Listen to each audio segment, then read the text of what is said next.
Salam jumpa bersama saya. Kali ini juga kita akan meresensi sebuah buku dengan identitas bukunya sebagai berikut. Judul Mitos Pribumi Malas. Citra orang Jawa, Melayu, Filipina dalam kapitalisme kolonial. Penulis Syed Hussein Alatas. Penerbit LP3S. Genre Sosiologi, Sejarah Kolonialisme, Pasca Kolonial, Kajian Asia Tenggara. Tema utama kolonialisme, kapitalisme kolonial, stereotip rasial, ideologi kolonial, eksploitasi tenaga kerja, dan dekolonisasi pengetahuan. Sinopsis. Mitos Pribumi Malas merupakan salah satu karya klasik dalam kajian kolonialisme di Asia Tenggara. Dalam buku ini, Alatas membongkar anggapan yang telah lama disebarkan oleh pemerintah kolonial Eropa bahwa masyarakat pribumi, khususnya Jawa, Melayu, dan Filipina bersifat malas, tidak disiplin, dan tidak produktif. Menurut Alatas, stereotip tersebut bukanlah fakta ilmiah, melainkan mitos politik yang diciptakan untuk membenarkan kolonialisme dan eksploitasi ekonomi. Dengan menelaah arsip kolonial, laporan pejabat, tulisan ilmuwan barat, dan kondisi sosial ekonomi pada masa itu, ia menunjukkan bahwa label pribumi malas berfungsi sebagai alat legitimasi kekuasaan. Buku ini menjadi rujukan penting dalam studi sistem kolonialisme, pasca kolonial, sosiologi pengetahuan, sejarah Asia Tenggara, dan kritik terhadap warisan kolonial. Latar belakang buku.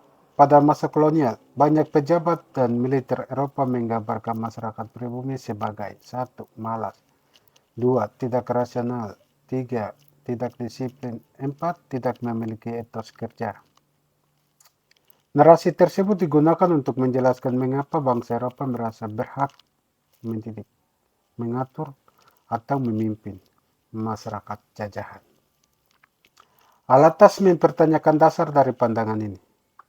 Ia menunjukkan bahwa penilaian tersebut mengabaikan kondisi nyata, seperti sistem kerja paksa, ketimpangan ekonomi, dan tujuan masyarakat lokal yang berbeda dengan logika kapitalisme kolonial. Ringkasan isi buku ini. Bab 1. Asal-usul mitos. Alatas menjelaskan bagaimana stereotip pribumi malas dibangun melalui tulisan-tulisan pejabat kolonial, pedagang, dan ilmuwan Eropa. Ia menunjukkan bahwa citra tersebut terus diulangi hingga tampak seperti kebenaran, padahal tidak didasarkan pada penelitian yang objektif. Bab 2. Kapitalisme kolonial. Penulis menjelaskan bahwa tujuan utama kolonialisme adalah memperoleh keuntungan ekonomi. Untuk memenuhi kebutuhan tenaga kerja murah, pemerintah kolonial membutuhkan alasan moral dan intelektual yang membenarkan praktik eksploitasi. Salah satunya adalah dengan menggambarkan masyarakat pribumi sebagai tidak mau bekerja. Bab 3. Kritik terhadap stereotip. Alatas memperlihatkan bahwa masyarakat Jawa, Melayu, dan Filipina sebenarnya memiliki tradisi kerja yang kuat dalam 1. Pertanian, 2. Perdagangan, 3. Perikanan, 4. Kerajinan, 5. Pengelolaan sumber daya alam. Yang sering ditolak oleh masyarakat bukanlah kerja itu sendiri, melainkan bentuk kerja yang dipaksakan atau tidak menguntungkan bagi mereka. Bab 4. Fungsi ideologi kolonial. Menurut Alatas, mitos ini memiliki beberapa fungsi. 1. Membenarkan penjajahan. 2. Menjustifikasi kerja paksa. 3. Menyalahkan korban atas kemiskinan yang dialaminya. 4. Menutupi ketimpangan yang diciptakan sistem kolonial. Bab 5. Dampak jangka panjang. Stereotip kolonial tidak berhenti ketika penjajahan berakhir. Dalam beberapa konteks, cara pandang tersebut dapat terus memengaruhi kebijakan, pendidikan, dan cara masyarakat memandang dirinya sendiri. Karena itu, Alatas mengajak pembaca untuk bersikap kritis terhadap warisan pemikiran kolonial. Gagasan pokok buku ini. 1. Mitos sebagai alat kekuasaan. Alatas menegaskan bahwa mitos pribumi malas adalah konstruksi ideologis, bukan fakta ilmiah. 2. Kritik terhadap kolonialisme. Kolonialisme tidak hanya menguasai wilayah, tetapi juga membentuk cara berpikir masyarakat melalui pendidikan, ilmu pengetahuan, dan narasi sejarah. 3. Pentingnya dekolonisasi pengetahuan. Alatas mendorong pembaca untuk meninjau kembali berbagai teori atau pandangan yang lahir dari masa kolonial dan memeriksa apakah pandangan tersebut didukung oleh bukti yang memadai. 4. Menghargai pengetahuan lokal. Setiap masyarakat memiliki cara kerja, nilai, dan sistem ekonomi yang berkembang sesuai dengan kondisi sosial dan budayanya. Menilai semuanya dengan satu ukuran saja dapat menghasilkan kesimpulan yang keliru. Konsep-konsep penting dalam buku ini. 1. Mitos kolonial, narasi yang dibangun untuk membenarkan dominasi politik dan ekonomi. 2. Kapitalisme kolonial, sistem ekonomi yang memanfaatkan wilayah jajahan sebagai sumber bahan baku, tenaga kerja, dan pasar. 3. Stereotip, generalisasi yang menyederhanakan suatu kelompok tanpa mempertimbangkan keragaman dan konteksnya. 4. Dekolonisasi pengetahuan, upaya mengkritisi dan memperbaiki cara berpikir yang dipengaruhi oleh warisan kolonial. Metode penelitian yang dilakukan buku ini. Kekuatan buku ini terletak pada penggunaan berbagai sumber sejarah antara lain arsip kolonial, laporan pejabat pemerintahan, catatan perjalanan, tulisan ilmiah. 5. Analisis sosiologi. Dengan membandingkan berbagai sumber tersebut, Alatas menunjukkan bahwa banyak kesimpulan kolonial dibangun di atas prasangka, bukan penelitian yang objektif. Relevansi untuk Indonesia. Buku ini membantu menjelaskan bagaimana berbagai stereotip terhadap masyarakat lokal dapat berbentuk dan bertahan. Bagi pembaca Indonesia, buku ini mendorong refleksi mengenai pentingnya membaca sejarah secara kritis. 2. Menghargai keragaman budaya dan cara hidup masyarakat. 3. Menghindari pengulangan stereotip yang tidak didukung bukti. Relevansi bagi Papua. Walaupun buku ini berfokus pada masyarakat Jawa, Melayu, Filipina, dan kerangka analitis dapat digunakan untuk mengkaji bagaimana stereotip negara Indonesia yang digunakan